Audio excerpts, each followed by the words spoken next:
back, it's Jerry with the Happy Hootie. Why am I laying on the floor? Well, that's today's project. Because here at the Happy Hootie, we are here to save you time and money. And this is a great opportunity to do just that. In most homes, you have typically some form of carpet. In this particular case, we have Berber carpet. Now, Berber carpet is a great, durable carpet. However, it comes with one fatal flaw. It is all held together, typically in large strands like this. And when one of those strands gets caught on a vacuum cleaner or is along a seam, it can pull. And that'll leave a nasty opening like this. And that can be difficult to look at, but it is pretty easy to fix, and I'm going to show you how.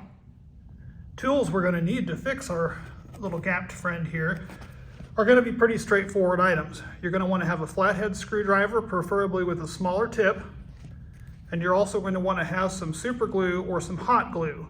Now, hot glue works best, but currently all I've got is super glue, so I'm going to be using that. If you do not have any strand still attached that you can reutilize to fill this gap, and it just has torn completely off, you may also need to get a pair of scissors or a cutter and go find a corner of a closet.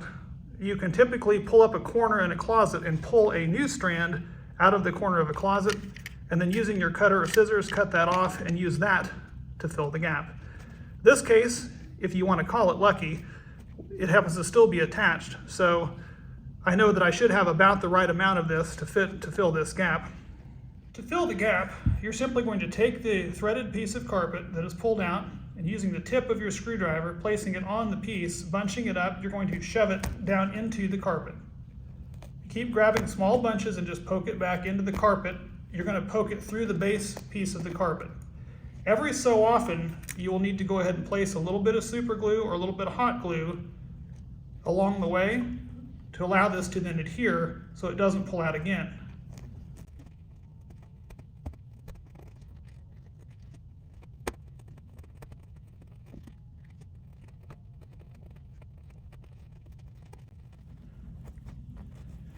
It's typical when you get toward the end, you may end up with some little flyaways like the little fuzzies here at the end, and then you can certainly either try to push those back down into it or wait till the glue dries and then cut those off.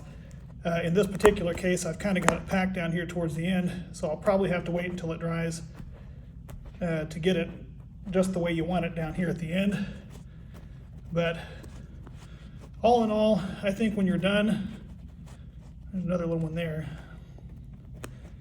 When you're done and it dries, you can kind of come back and work around it a little bit, and then I think you'll be surprised with the results, or that you won't be able to tell, especially when you get it in a larger room.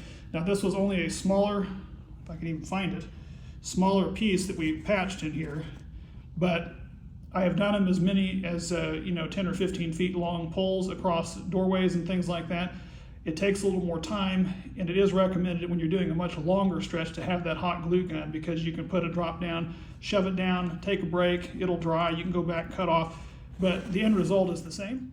I do hope you found this helpful. If you did, please feel free to like and subscribe. We'd love to hear from you on our channel, and we'll bring you more tips that can save you both time and money here on the channel. Thanks again for watching.